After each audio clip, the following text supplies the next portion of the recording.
where is it? Lem? Okay, now Andre, where's Virgil? Where's Virgil? Come over here, Virg. As a matter of fact, the whole team, Bob, get up here. The whole training team, where's James? Okay, come on over here. Oh, wait, oh. Okay, Lem, let's break that out, okay? Okay, here, grab that one right there. Okay, here. All right, first of all, I had to get permission from that woman out there, Madeline Taylor, before I made this announcement the way I want to make it. It gives me great pleasure, first of all, to be able to bestow this upon you. I know your nickname is SOG, but you fought the tournament like a DOG, and we've talked about that before. And if I can just get this open. Oh my gosh, okay. I apologize. It's now the ding belt. It gives me great honor to bestow this upon you, Andre. You really earned it. Every fight you just dug in, and you know we've talked about this before. It gives me great pleasure to bestow the ring belt upon you as ring champion.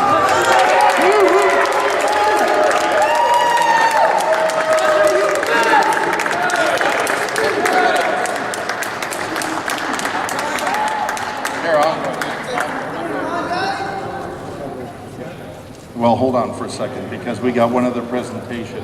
Hey, Lem, put that, one of the guys, put that over there, okay? Yeah, I know, it's right over there right now. Where's Virg, James, Antonio? Where are you guys?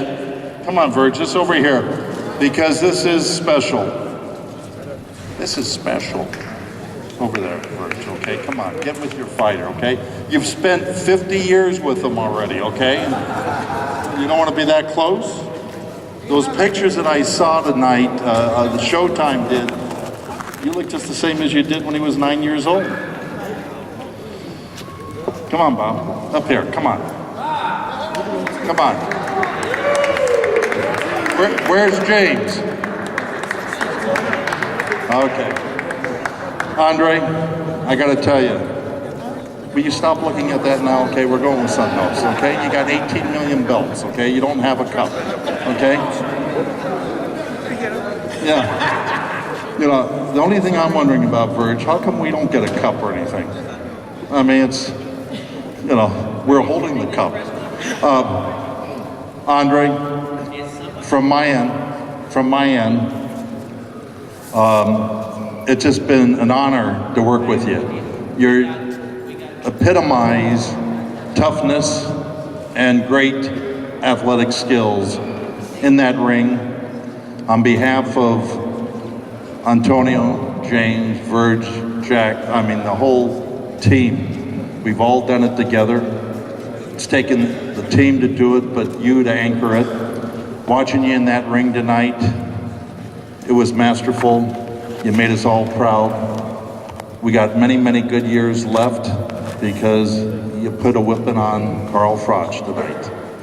I want to give you this tournament cup, the inaugural Super 6 tournament cup that you set your sight on right when we announced it and when you first put the gloves on against Mikkel Kessler. Andre, this is yours. Andre Ward.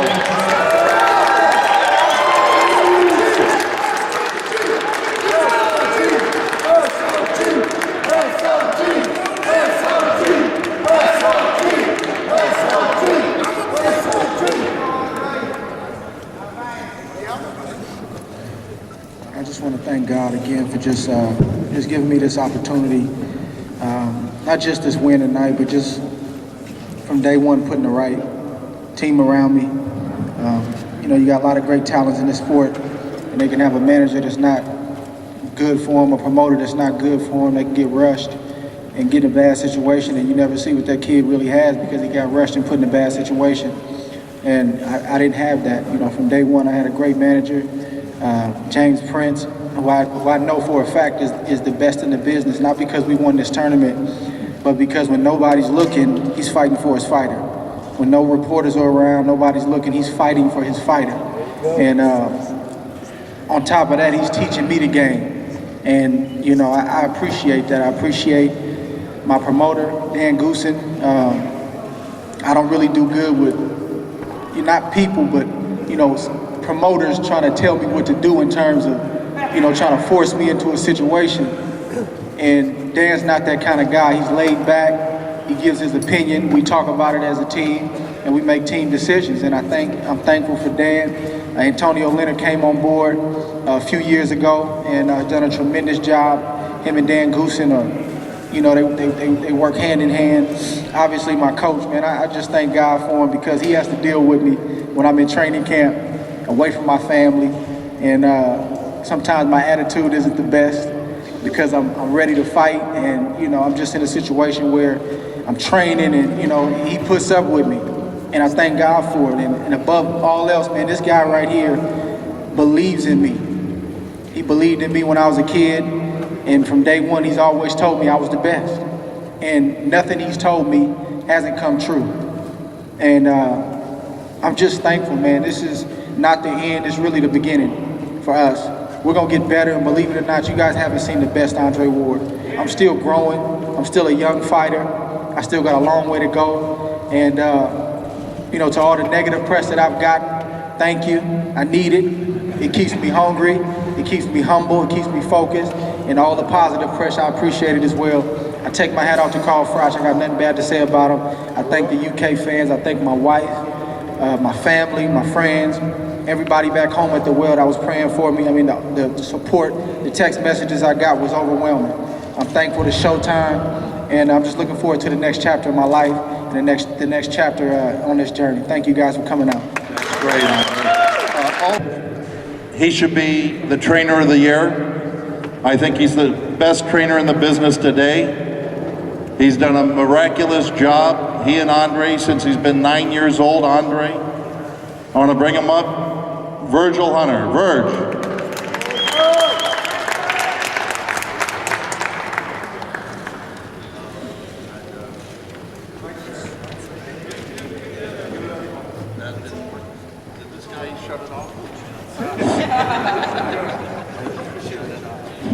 I'll be very brief. I'd like to thank everybody that was involved in this event tonight. And I would like to give a shout out to everybody who came to see us, my Rap-A-Lot family, my immediate family, my grandchildren, my daughter-in-law, my niece, everybody who came to support us. And I really thank you guys for coming. It was a good fight. It was a tough fight. Andre and I will talk next week. He's not always happy. I'm never happy because we know we have a long way to go, and we know that the ones that are coming up behind us are hungry lions, and we can't forget that. This is a great moment, and we'll revel in it for today and tomorrow, and then we have to assess the great fighters that are coming up behind us, because these moments are very, very contagious. And I can remember when we were on this end, looking at this end, and saying that we wanted to be here. But once you get here, you gotta hold off the charge.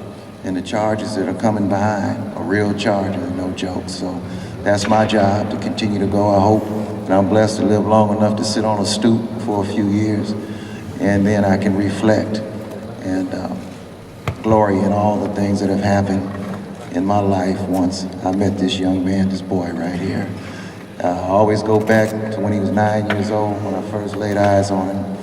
And I mean, I just never imagined until we started working together, maybe 6 months or a year, that all these things would begin to happen.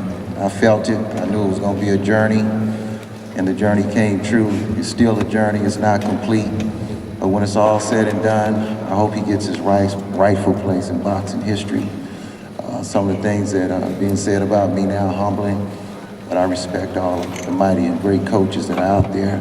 And the one thing I stand for the most, all the coaches that have come up in my fraternity from 2000 and from 1996 up through 2004, when we used to hear all the time, you know, when your fighter turns pro, you got to give him to another coach to take him to another level.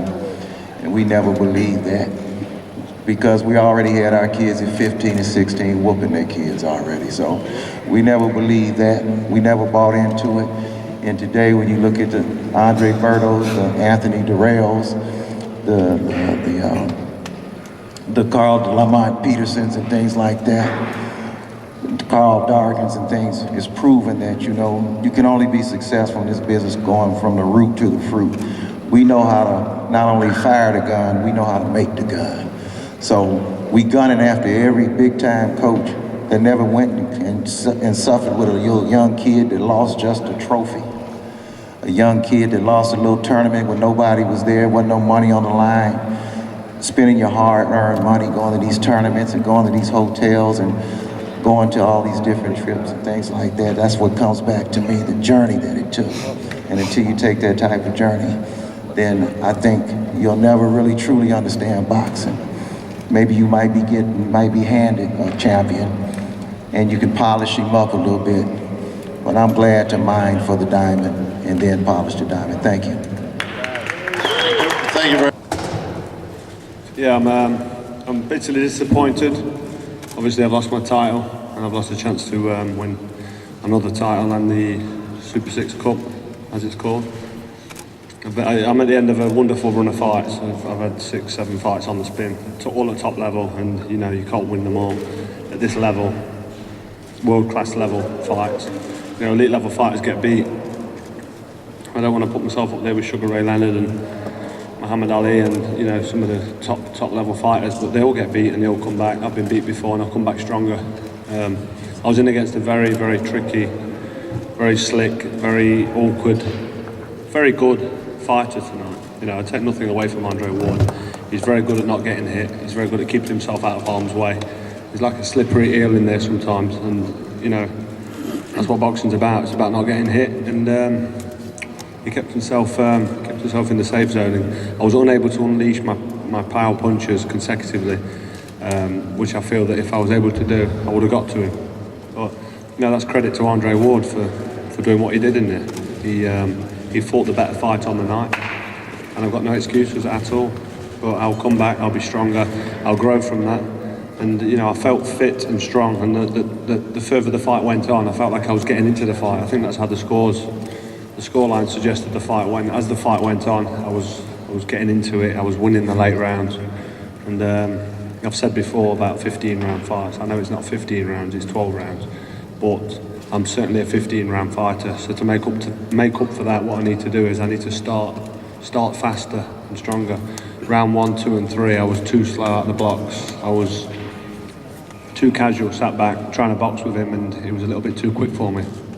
So I should have pushed him on his back foot, started stronger, started faster, and then maybe when he was breathing heavy in round 10 and 11, he would have been breathing heavy in round 6 and 7 and 8 instead, and then I would have eventually caught up with him. But who knows? I mean, 12-round sport.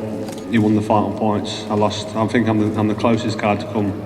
You know, 2 of the judges' scorecards, if I remember right, it was 115, 113. Is that right? So, you know, 2 of the scorecards was very, very close. Whether or not everybody agrees with that, I don't know. Someone might have something to say about the scores, but all I am saying is I'm the closest man to come to defeating Andre Ward.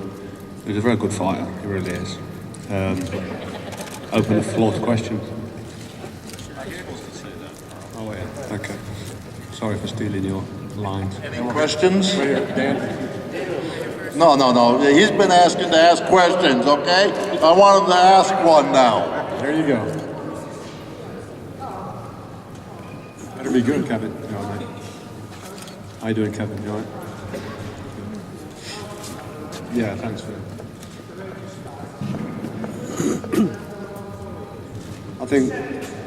I think the slow start and then being a little bit over anxious and over eager up close. When Andre was ducking and slipping and rolling up close, I was going over the top of his head, swinging shots and missing at times. I mean, obviously I need to watch the fight back.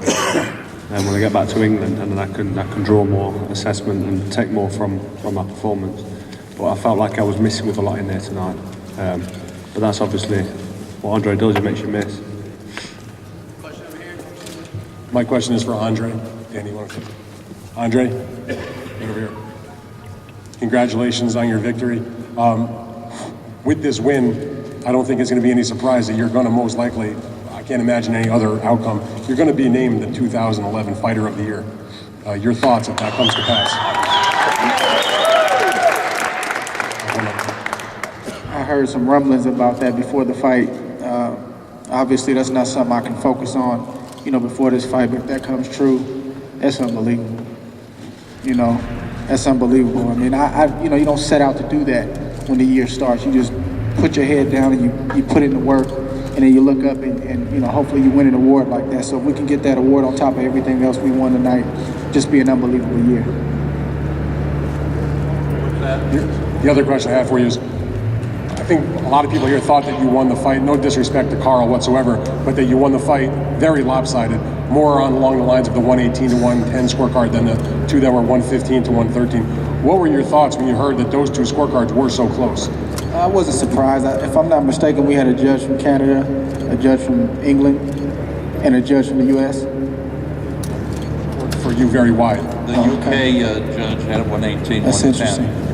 But I mean, when I'm in a fight like that, it feels like it's a tight fight. And like Carl said, you have to go home and watch the tape. Even when I fought Abraham, the first 3 or 4 rounds were tight, and I pulled away down the stretch, but it still felt like a tight fight for some reason. And everybody's, getting excited after, the last bell is sounded, and I'm not gonna believe it until I get my hand raised. So to me, it feels like a tight fight, but again, from what I'm hearing, some people say it was lopsided. I got to go back and watch it just to, to see exactly what I scored it. But I've had a few people, legitimate people, say, hey, I had it, 10 rounds to 2, maybe 9 rounds to 3. I don't know. I got to go back and watch the tape.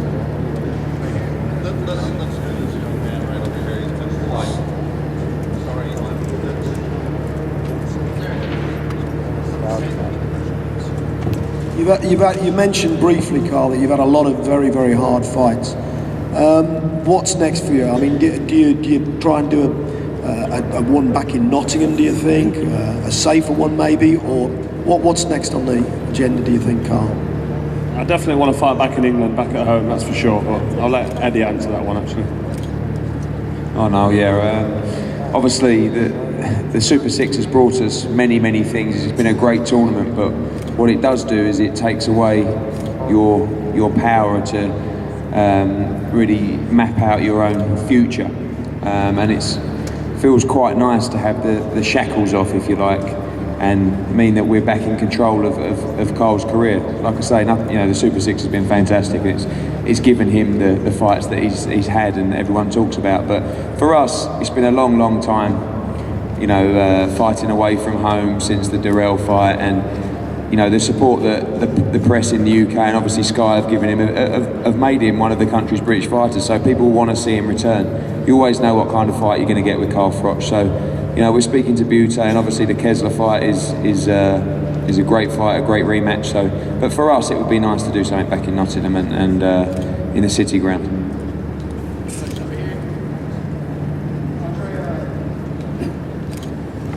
Carl, sorry. Hey, Carl, and this is for Carl and Andre.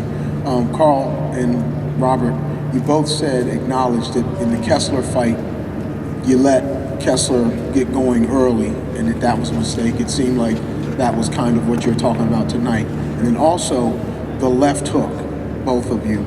How much did that bother you early?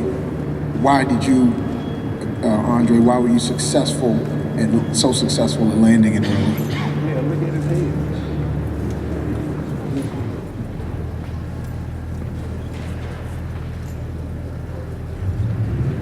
Oh, right, okay. I thought the question was to Andre. Yeah, I got off to a slow start and he landed with some sharp left hooks. I can't actually remember getting it with too many left hooks early on. I thought the left hooks came late on, to be honest. He's sort of out of range. He came in with a left hook off the fake jab. Very sharp. Great punch. Didn't really see it coming. What will I do? I got off to a slow start. It was sloppy. And you get hit with a punch. It's what you do when you're fighting. If you if you're not careful, you get over punched. That's the left hook hit me. What can I say? It was just, it was just a shot that, made sense in the moment, because Carl comes with his hands down and he's got a long jab. And, I knew that I could, I figured out during the fight that, I could explode in with a left hook or counter with a left hook, use a check hook, hit him with a hook and then get out of there. So, and I know he felt some of those hooks. And I just think that, with this victory, it's just time to give me some just due in terms of my physicality, in terms of my punching power, in terms of my toughness. I'm not just a slick fighter who's just slippery and tries to pick and poke away to a victory. We earned this victory tonight, just like we've earned every victory in this tournament. And I told some of the media and took exception to some of the questions that they asked, because some of the guys came up and said, well, do you have to fight a perfect fight to win this fight? Or, what do you have to do to stay away from his power? And I said, well, with all due respect, I'm not here just to eke out a victory. I said, with a fight like this with so much on the line, you have to take it. And Carl's not gonna give it to me, I'm not gonna give it to him. So you have to go take it, and I felt we did that. And I just feel like we should get a little bit more respect in some of the categories that keep coming up and keep getting questioned in terms of toughness, in terms of chin. I mean, we fought some of the biggest punchers in this division throughout the last 2.5 years. And I've given as much as I've taken. So just overall, I think the victory was a solid victory, but I think that we should get, again, some credit in some of those areas that keep coming up, the questions that keep coming up. I mean, we've been proving ourselves time and time again in these categories and in these areas. Andre, how did your hand injury affect your fight in the first 6 rounds? And then how'd you hear about that? Oh, we heard about it afterward. Okay. How did it affect you in the first 6 rounds? And then when you said you had heard it in the 6th round, how did your fight change for the remainder of the fight? Well, to be honest, the hand was a scary situation. We got here Wednesday, and we sparred Thursday in Atlantic City. And I hit one of my sparring partners on top of the head. I felt the shot. I kept sparring maybe a couple more rounds, didn't think much of it, took my gloves off, started to cool down. And I'm feeling around in this area. And I'm just, I told my team, I said, man, it feels weird. It feels like almost like a fracture. The next day, it swelled up a lot more, and we went to the doctors. We got it on record. We went to the doctors in Atlantic City, and he said it wasn't a break, but it was a soft tissue damage right in here. If you can see, it's pretty swollen. And I mean, since last Thursday, man, I've been icing like crazy. I've been doing, everything. I've been, putting it in Epsom salt and back to the ice and then back and forth. I've been falling asleep with ice bags on my hands. And it was just a tough situation because this is my lead hand. And, here we are a week away from this fight, and, my hand is hurting. So we made a few adjustments the last week, and it felt as good as it could feel today. And then, in the 6th round, I hit Carl on top of the head or somewhere, in the temple area, and I felt it again, man. And I had no choice but to bite down. I had no choice. So I just tried to keep using it. A couple times I would wince if I hit him with a good shot, but, I've seen fighters like Floyd Mayweather fight with one hand before. And, as a fighter, you always know that day's gonna come for you. And I wanted to be able to pull it out when my day came. So we were able to pull it off and keep using the hand. We had no other choice. The official wording was a level 3 contusion. And we're just fortunate it wasn't his big toe. That's a low blow, Dan. Joking. A couple of things. First, did you realize pretty early that he wasn't going to be able to really do damage to you, that you could, as long as you stayed away from a knockout, you'd be safe? And also, what does it mean for you to bring a championship back to Oakland? Well, again, we didn't stay away. We pressed the action many times during the fight. So it wasn't about staying away. I got hit with some good shots. I gave some good shots. And it was never really a point where I said, okay, I can relax. In a 12-round fight, you can't relax. I've seen many of fights where guys are dominating the fight and they get too comfortable, and it just takes one shot. So the first question, we never relaxed. It was never a point where I said, okay, I'm on cruise control. It just wasn't the case. In terms of how important this is to bring this back to the Bay Area, it's an unbelievable feat for the Bay Area as a whole. The Bay Area gets a lot of negative press, and over the last 2 years, we've been able to bring the Bay Area some positive press and lift the Bay Area up in a positive light. And it's an unbelievable feeling. I'm just happy to be able to do my part.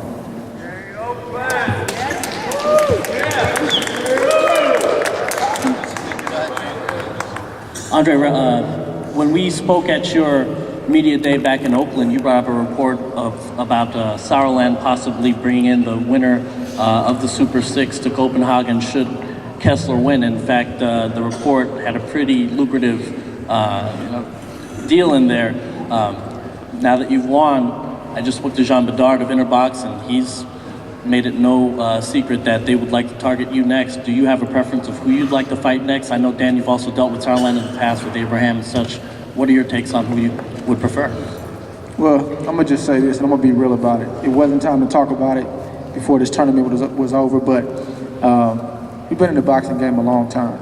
And no disrespect to Butte and his team, but what they've done, they've sat back and they've fought B-level and C-level guys, and he's done what he was supposed to do. He stopped him, he got him out of there, but he's been sitting back, waiting, while we've been fighting for the past 2.5 years against top-level competition. So I don't have to go to Lucien Butte right now. We're gonna sit back as a team, I'm gonna rest, and we're gonna see what's next. I'm open for a Kessler clash. I would love to get that rematch and settle that score since he feels like, you know, wasn't a legitimate victory. You know, he's an option. Going up to light heavyweight for the right fight, not campaigning up there, but for the right fight is an option. So we just got to sit back and see what makes sense. I think I've earned the right to pick the right fight. To be honest with you, for the right price.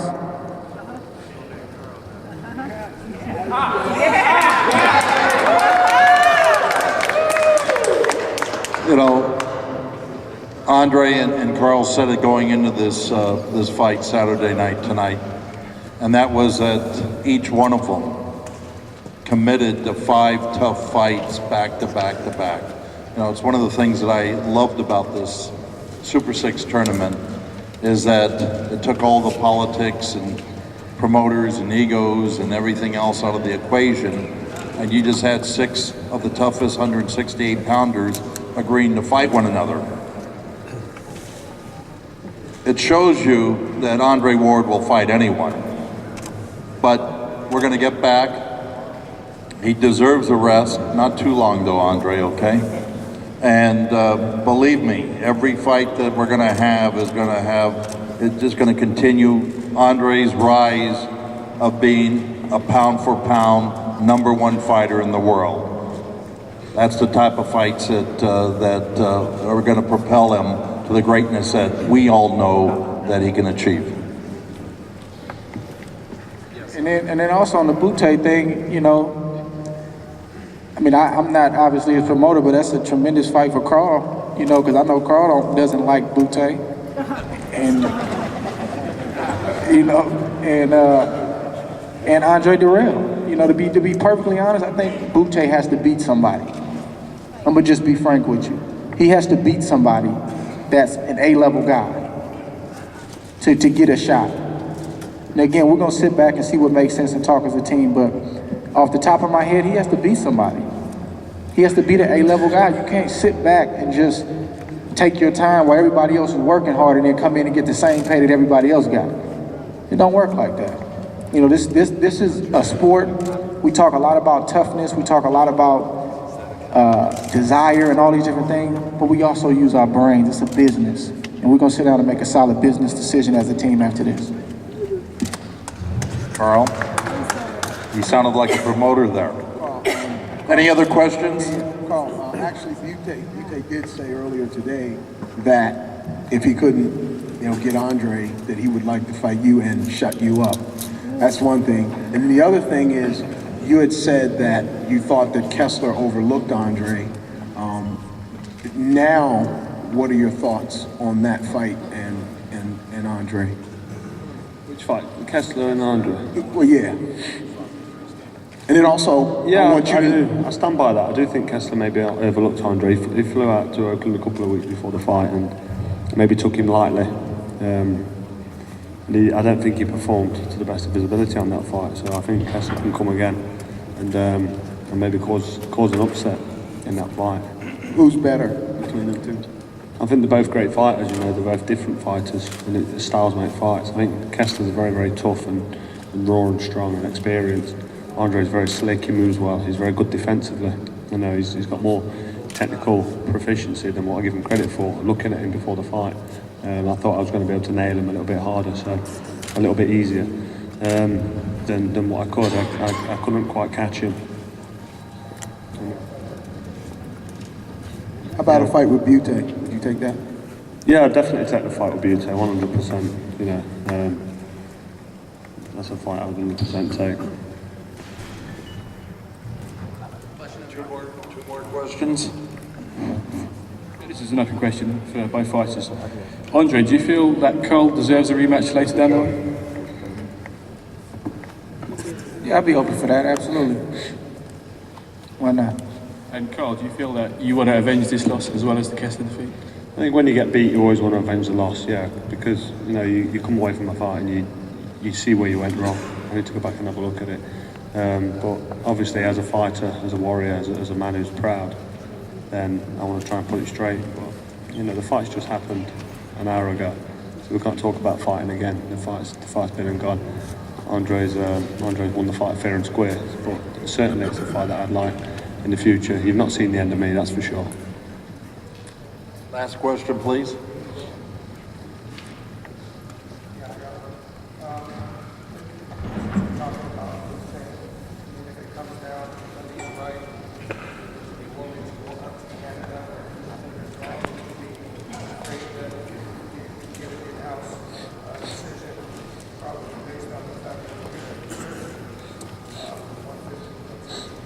Look, I made Andre a promise. As a matter of fact, he twisted my arm for the last year and a half. He goes, get me to Las Vegas. I don't know what's there, the volcanoes, the Steve Wynn's water show, but we're going to be looking to go to Las Vegas, and whoever we challenge at that point, Viva Las Vegas. Is that where you want to go, Andre? Las Vegas? Huh? See, Tiffany's got it right, okay? You know what she just said to me? One of the other places that he fought at, not at Oakland, St. Lucia. Woo! We go to St. Lucia, I gotta see Dan in those Speedos again. I'm not trying to see that. Las Vegas. Oh, don't worry, no big thing. All right, anyway, one last comment I do want to make before Carl and Eddie go. I thought they were a class act. Matchroom, Eddie Hearn, Barry Hearn, they've just been great throughout the whole promotion. Sky TV, had a great partner there. All of their on-air talent and cameramen just great. And Carl, you know, you were class all the way through it. You talked a lot, but you always just spoke your mind. Afterwards, you've been a man in defeat, and we're proud of you for holding up our sport the way you have. Okay? Thank you. Andre, thank you very much for the